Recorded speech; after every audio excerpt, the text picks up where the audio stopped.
Satu lagi pemain baru Persib Bandung, namanya Luka Menalo. Berkebangsaan Bosnia, berposisi sebagai penyerang sayap.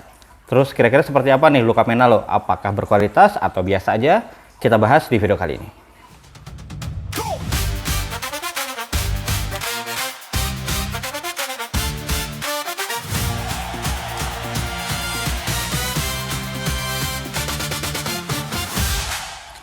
Oke, hari Kamis tanggal 2 Juli kemarin Persib mengumumkan dua nama nih. Yang pertama ada Sandy Walsh dan yang kedua ada Luka Menalo. Memang hype-nya Luka Menalo ini mungkin tidak sebesar Sandy Walsh gitu ya, karena Sandy Walsh sudah lebih familiar namanya, kita udah tahu juga kualitasnya sebagus apa gitu ya. Jadi mungkin perhatian Bobotoh lebih banyak ke Sandy Walsh gitu ya, apalagi ada drama-drama tentang Persib dan abroad gitu ya. Tapi kita nggak akan masuk ke sana. Satu nama yang lainnya adalah Luka Menalo. Nah, kira-kira seperti apa? Saya coba kumpulkan datanya. Saya juga coba kumpulkan cuplikan-cuplikan videonya untuk bisa saya rangkum dan kemudian bisa saya tampilkan analisanya kepada teman-teman semua gitu ya. Di video kali ini, seperti ciri khasnya channel ini gitu ya, kita akan membuat analisa, player analysis by data untuk Luka Menalo. Kalau teman-teman suka dengan konten-konten analisa biodata, boleh di-subscribe channel ini agar channel ini semakin berkembang. Terima kasih. Oke, kita mulai dari playing career-nya dari Luka Menalo gitu ya. Memang kalau dilihat dari karirnya gitu ya, dia lebih banyak bermain di negara-negara Balkan, di Bosnia, Kroasia, dan juga Slovenia gitu ya. Dia juga tercatat ada 16 caps nih di tim nasional Bosnia senior gitu ya, dengan menciptakan 3 gol. Dan terlihat mungkin puncak performanya ada di antara musim 2016 sampai 2021 gitu ya, di mana di rentang waktu tersebut dia rutin menciptakan double digit gol, kecuali satu musim di musim 2018-19 di mana itu musim perdana dia di Dinamo Zagreb gitu ya, setelah sukses di Siroki Brijek di Liga Bosnia, sehingga itu menarik perhatian Dinamo Zagreb, klub tersukses di Kroasia, untuk bisa melakukan transfer terhadap Luka Menalo gitu ya. Dia mungkin di musim perdana di tim besar dia juga nggak bisa langsung masuk ke tim utama, sehingga ada proses adaptasi yang membuat secara statistik gol dan assist dan minutes played-nya juga sebenarnya gitu ya, itu kurang begitu bagus. Memang di 4 musim terakhir catatan golnya tidak terlalu istimewa, tapi kalau teman-teman lihat juga itu dikarenakan memang minutes played-nya yang cukup rendah gitu ya. Jadi dia rata-rata hanya bermain di sekitar 40 menitan aja, jadi lebih banyak bermain sebagai pemain pengganti gitu ya. Nah, mudah-mudahan nanti di Persib dapat menit bermain yang bagus, karena kalau tipikal pemain seperti Luka Menalo gitu ya, kalau kita melihat data statistiknya, kalau dia dapat menit bermain yang cukup, mungkin dia akan bisa menghasilkan cukup banyak gol dan assist gitu ya. Lalu yang menarik juga dari Luka Menalo adalah dari sisi achievement-nya nih, baik secara tim maupun secara individual, itu cukup mentereng juga lah ya kalau untuk kelas Liga 1. Tercatat dia itu punya 5 gelar juara Liga 1-nya Kroasia gitu ya. Terus ada juga 1 kali juara Liga 1-nya Slovenia, ditambah juga ada gelar-gelar piala gitu ya, seperti Piala Kroasia 1 kali, Piala Bosnia 1 kali, dan 2 kali Croatian Super Cup gitu ya. Walaupun ada juga memang di beberapa musim ini yang dia bertindaknya hanya sebagai super sub gitu ya, banyak bermain sebagai pemain pengganti, tapi ada juga masa-masa di mana dia bermain sebagai pemain inti gitu ya. Salah satunya ketika di musim 2021-2022 bersama Dinamo Zagreb, atau ketika dia di Siroki Brijek dan juga di Rijeka gitu ya. Itu dia cukup banyak mendapatkan porsi bermain gitu. Lalu untuk gelar individunya juga gitu ya, yang menarik dia itu di musim 2016-17 dan 17-18 dia terpilih sebagai Young Player of the Season-nya Liga 1-nya Bosnia gitu ya. Itu menunjukkan memang Luka Menalo ini di masa mudanya itu merupakan suatu prospek besarnya Bosnia gitu ya. Hal itu juga yang menjadi alasan kenapa tim sekelas Dinamo Zagreb gitu ya, tim besar, tim yang rutin main di Liga Champion Eropa gitu ya, itu tertarik untuk mendatangkan Luka Menalo gitu ya. Jadi secara profil, secara karir gitu ya, tidak diragukan lagi Luka Menalo adalah pemain yang berkualitas. Lalu kalau kita lihat dari gaya mainnya, yang bisa saya simpulkan adalah Luka Menalo ini tipikalnya inside forward gitu. Itu kurang lebih apa? Kurang lebih dia di atas kertasnya sih dia penyerang sayap gitu ya. Tapi penyerang sayapnya ini bukan yang suka beroperasi di sisi kelebaran dan melakukan crossing gitu ya. Tapi dia justru lebih suka melakukan penetrasi ke tengah, baik penetrasi dengan bola maupun tanpa bola. Itu bisa dilihat juga dari heat map-nya gitu ya.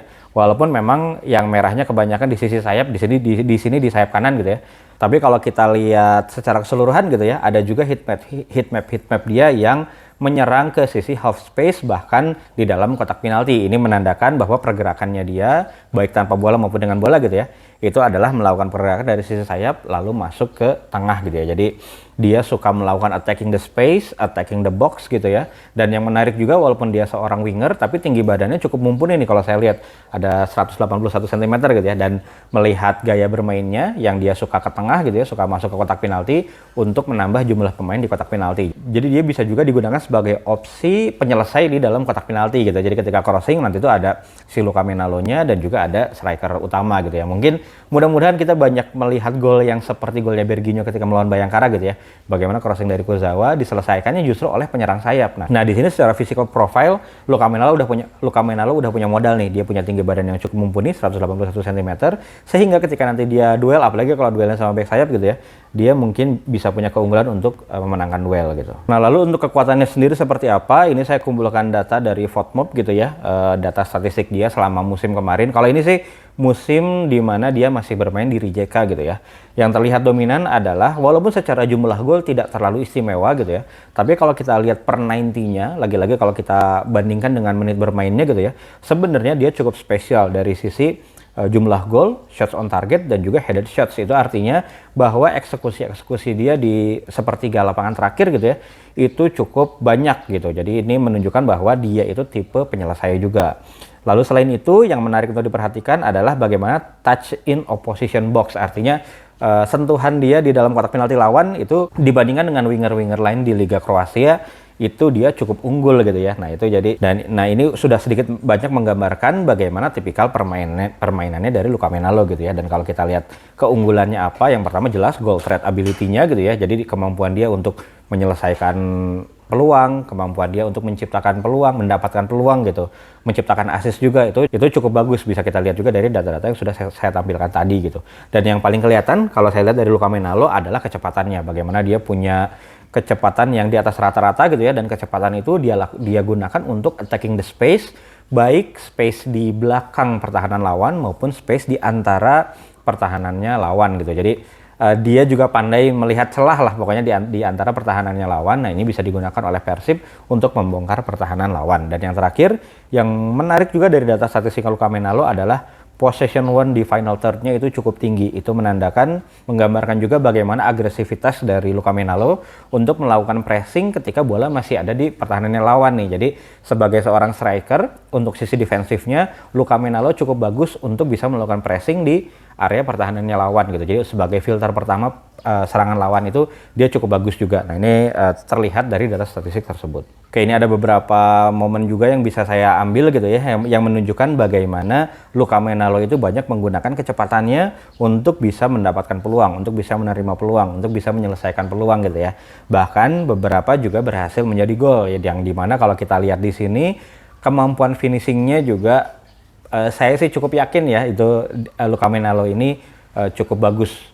Dia punya ketenangan di depan gawang, dia punya variasi tendangan yang bagus gitu ya, placing shotnya juga bagus. Jadi mudah-mudahan ini bisa menjadi solusi dari Persib Bandung yang memang di musim kemarin justru seret golnya itu dari sisi sayap gitu ya, terutama dari sisi sayap kiri. Nah, Luka Menalo ini bisa ditaruh di kiri atau di kanan gitu ya, tapi setidaknya ketika dia mendapatkan peluang itu dia bisa mengkonversikannya menjadi gol, sesuatu yang di musim kemarin itu menjadi PR dari William Barros. Untuk bisa mendapatkan peluang, William Barros masih cukup bagus gitu ya, tapi ketika mengkonversikannya menjadi gol itu yang masih kurang. Makanya seperti di video-video sebelumnya saya sampaikan, William Barros itu nilai gol dibandingkan dengan XG-nya minus gitu. Nah, ini mudah-mudahan bisa diselesaikan dengan kedatangannya Luka Menalo. Nah, namun memang Luka Menalo juga bukan berarti tanpa kekurangan gitu ya, dan tanpa tantangan lah, bukan cuma kekurangan. Yang pertama yang harus diperhatikan adalah dari sisi konsistensinya. Seperti disebutkan di awal, bagaimana di 4 musim terakhir itu menit bermainnya cukup rendah gitu ya, baik secara jumlah pertandingan sebenarnya nggak sedikit-sedikit banget gitu ya, tapi kalau kita melihat menit per match-nya gitu ya, yang cuman dikatakan di rata-rata 40 menit, menandakan memang Luka Menalo lebih banyak dimainkan sebagai pemain pengganti gitu ya. Nah, ini karena udah 4 musim berturut seperti itu gitu ya, sedikit banyak juga mungkin akan berpengaruh terhadap sharpness-nya si Luka Menalo. Nah, ini yang harus diperhatikan oleh tim pelatih, bagaimana dalam masa pre-season ini gitu ya bisa diatur trainingnya seperti apa sehingga pada saat pertandingan nanti mulai, sharpness-nya dari Luka Menalo ini sudah kembali seperti di musim-musim di mana dia bisa menciptakan banyak gol dan assist gitu ya. Yang kedua dari sisi adaptasi juga jelas ya, dia biasanya banyak bermain di Kroasia, Slovenia, Bosnia gitu ya. yang secara budaya, secara cuaca, secara makanan jauh berbeda ketimbang Indonesia. Ini juga menjadi tantangannya dari Luca Menalo, secepat apa dia bisa beradaptasi dengan kehidupan di Indonesia gitu ya. Di musim kemarin kita punya cerita sama Adam Sibek yang banyak bermasalah sama makanan Indonesia gitu ya. Atau mungkin ketika Tom Haya juga cerita yang paling kerasa berat di Indonesia itu adalah jarak pertandingan gitu. Bagaimana ketika mau tanding di satu pertandingan itu harus transit beberapa kali pesawat gitu. Nah itu yang itu secara kultur mengagetkan buat Tom Haya gitu. Yang itu juga pasti akan dihadapi oleh Luca Menalo gitu ya. Nah mudah-mudahan dia bisa mengatasi hal ini dengan cepat sehingga tidak mengganggu ke permainannya Luca Menalo gitu ya. Lalu kalau kita berbicara secara teknis, ada satu hal nih yang jadi catatan saya dengan melihat video-videonya Luca Menalo gitu ya.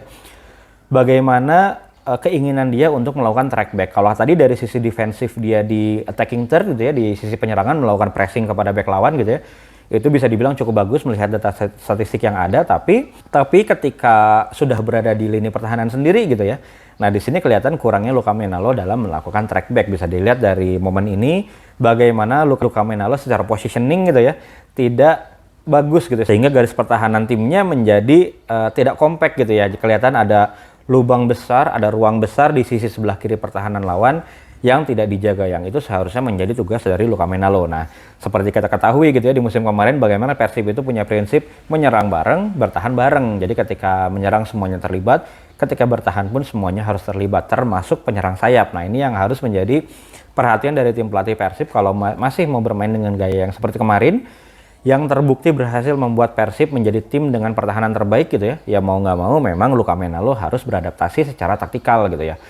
Mungkin yang kurang lebih yang dihadapi dengan Berginho di musim kemarin gitu ya, bagaimana dia dalam bertahan itu tetap aja walaupun tengah ke belakang itu sudah cukup bagus gitu ya, tapi tetap aja ada bocor-bocornya. Nah ini mungkin juga yang akan dihadapi oleh Luca Menalo. Nah jadi dia juga harus disiplin secara taktik, terutama adalah pada saat bertahan gitu ya. Jangan sampai nanti ada lubang-lubang bocor yang bisa dimanfaatkan oleh tim lawan ketika menghadapi Persib Bandung gitu ya.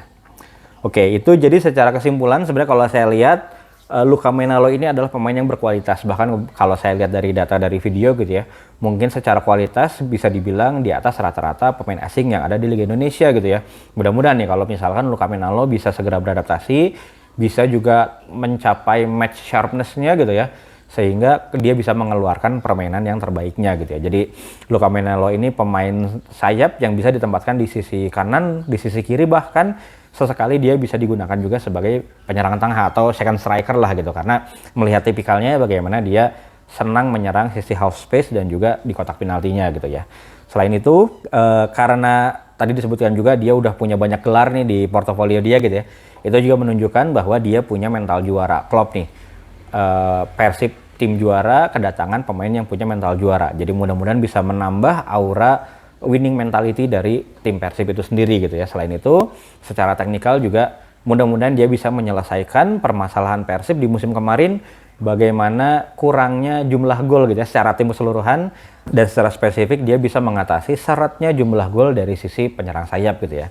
Dan kalau kita lihat usianya juga gitu ya, masih 29 tahun, masih usia emasnya pemain bola gitu ya. Secara fisik juga mungkin masih di peak performance-nya gitu ya. Jadi mudah-mudahan itu semuanya keluar ketika dia bermain bersama dengan Persib Bandung. Jadi ya, pemain ini udah pemain jadilah gitu. Jadi ketika datang ke Persib udah bisa langsung tune in dengan permainan Persib dan memberikan banyak tambahan baik secara teknis gitu ya maupun secara mental kepada tim Persib secara keseluruhan. Oke, jadi makin nggak sabar nih menunggu musim berikutnya gitu ya. Nanti kita lihat aja bagaimana performa dari Luca Menalo, kita analisis terus, kita lihat keberjalanan seperti apa. Mudah-mudahan memang Luca Menalo adalah pemain yang tepat untuk Persib Bandung.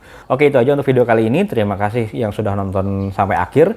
Gimana menurut teman-teman, kira-kira Luca Menalo pemain yang tepat untuk Persib Bandung atau ada catatan apa nih? Boleh tulis di kolom komentar, nanti kita diskusi.